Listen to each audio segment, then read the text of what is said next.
Es menester detenernos a reflexionar acerca de la nueva exhortación apostólica del Papa Francisco, Gaudete et Exsultate, alegraos y regocijaos, una exhortación apostólica sobre el llamado a la santidad en el mundo actual. Esto es algo muy importante porque, como ya hemos dicho 20,000 veces, el santo no es el que tiene una aureola en la cabeza y una estampita. El santo es el que está en el cielo con Dios. Así que si quieres entrar al cielo tienes que ser santo. De ahí que el llamado a la santidad sea perenne y de ahí que el Papa Francisco en este tiempo, siglo XXI, nos siga diciendo, nos siga recordando, estamos todos llamados a la santidad, y a través de esta exhortación apostólica nos dice cómo alcanzar la santidad en este mundo contemporáneo. Iremos en futuras emisiones deteniéndonos a reflexionar sobre diferentes puntos. Es un documento que bien merece que leamos y que después reflexionemos. Y en esta ocasión quiero reflexionar acerca de algunos puntos, el tiempo no da para más, pero algunos puntos que vale la pena destacar de la primera parte.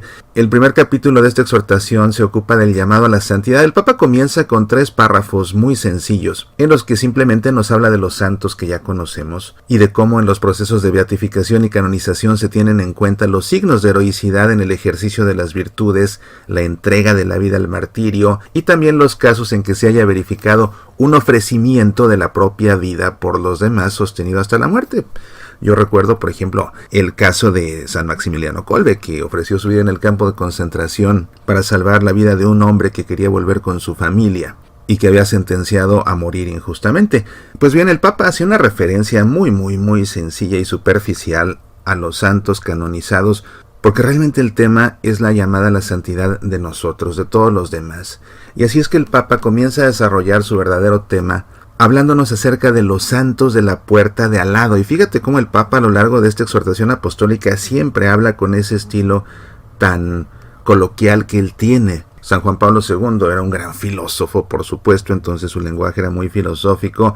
Benedicto XVI, uno de los más grandes teólogos de todos los tiempos, pues también sus documentos eran muy teológicos en su expresión, muy académicos a veces. En el caso del Papa Francisco, él tiene una habilidad pastoral para llegarle a la gente a través de las palabras sencillas. Todo es necesario, filosofía, teología, pastoral. Fíjate, incluso así es como se forman los seminaristas, precisamente. Primero estudian filosofía, luego teología, luego pastoral. Y qué interesante que en estos tiempos es como el Señor nos está formando como iglesia, primero a través de un gran filósofo, luego a través de un gran teólogo, ahora a través de un gran pastor. Y el Papa nos recuerda cómo nadie se salva solo, como un individuo aislado, sino que Dios nos atrae tomando en cuenta la compleja trama de relaciones interpersonales que se establecen en la comunidad humana, en la dinámica de un pueblo. Entonces dice el Papa, me gusta ver la santidad en el pueblo de Dios paciente. Ya nos empieza a dar pistas para alcanzar la santidad. Un pueblo de Dios paciente. Y da ejemplos concretos, porque nos dice el Papa, los padres que crían con tanto amor a sus hijos. Esos hombres y mujeres que trabajan para llevar el pan a su casa. Los enfermos. Las religiosas ancianas que siguen sonriendo.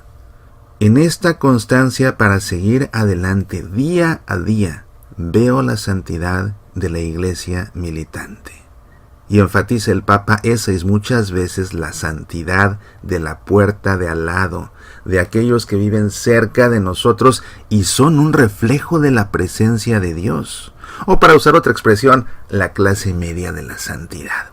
Pistas concretas y tal vez digas, bueno, ¿y qué nos está diciendo el Papa de espectacular? Bueno, es que no se necesita nada de espectacular para ser santo.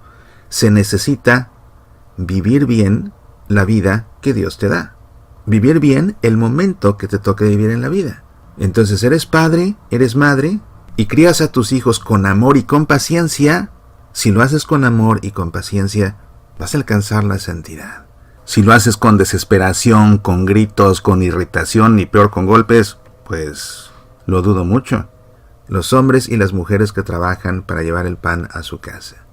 Si lo hacen con amor y con paciencia, si ofrecen su esfuerzo, si ofrecen lo que les cuesta trabajo, si ofrecen la interacción en los centros de trabajo con las personas complicadas y todo esto lo ofrecen a Dios en sacrificio, si no se conforman con un trabajo mediocre, chambón, mal hecho, sino que se esfuerzan por hacer el mejor posible de los trabajos, precisamente para poder llevar a su casa el pan, y lo hacen ofreciendo a Dios todo su trabajo y sus interacciones, sus logros, sus aciertos.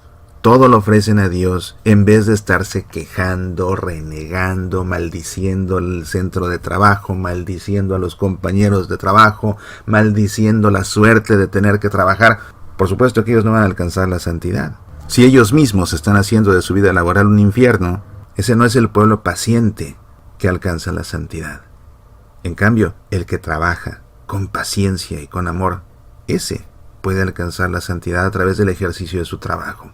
Los enfermos, el que se enferma y pierde la fe, el que se enferma y pasa el tiempo renegando, el que porque está enfermo cree que se puede dar el lujo de maltratar a todos sus familiares que lo acompañan, que lo visitan y que lo cuidan, el que se enferma y piensa que porque está enfermo puede maltratar a las enfermeras y puede reclamarle a los médicos, el que porque está enfermo no quiere ya saber nada de Dios, no quiere que nadie rece con él, ese por supuesto que no se va a santificar, pero el que esté enfermo y con paciencia vive su enfermedad, sabe agradecer a los que lo cuidan, se deja de arrogancias y sabe depender de los demás en la enfermedad, reconoce su debilidad y todo esto lo ofrece en sacrificio, sabe unir sus dolores, sus dolencias, incluso sabe unir su agonía a las dolencias de Jesús en la cruz y a su agonía en la cruz. Por supuesto que gracias a esa paciencia se va a poder santificar. Las religiosas ancianas, dice el Papa, el chiste no está en llegar a ser una religiosa anciana. El Papa especifica las religiosas ancianas que siguen sonriendo.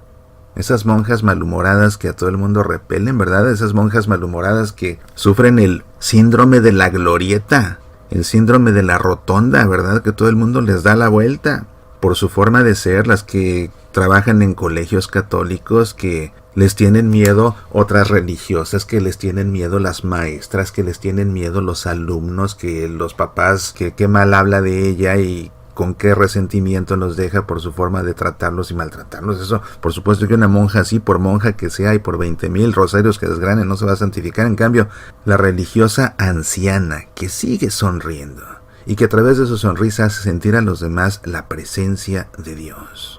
Aquella que siempre tiene una sonrisa para consolar, por ejemplo, en un colegio católico, una sonrisa para consolar a un niño afligido. Aquella sonrisa que tiene para con su sonrisa de inmediato tranquilizar a un padre de familia que llega alterado. Aquella sonrisa que hace que las otras religiosas de su comunidad se sientan en paz y que incluso aspiren a un día, cuando sean mayores, ser como ella. Esas religiosas ancianas que siguen sonriendo son las que van a alcanzar la santidad. En una palabra, como decía el Papa de estos santos de la puerta de al lado, aquellos que viven cerca de nosotros y son un reflejo de la presencia de Dios.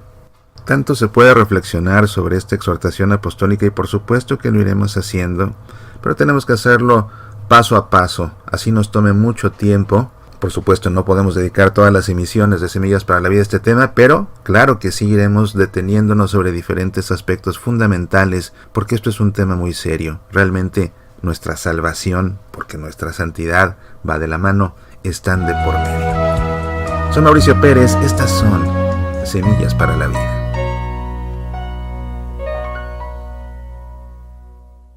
Escucha Semillas para la Vida también en SoundCloud, iTunes, iVoox, Facebook, Twitter, YouTube, TuneIn Radio y en nuestro sitio semillasparalavida.org. ¿Te gustaría sacarnos al aire en tu estación de radio católica? Escríbenos. Apasionate por nuestra fe.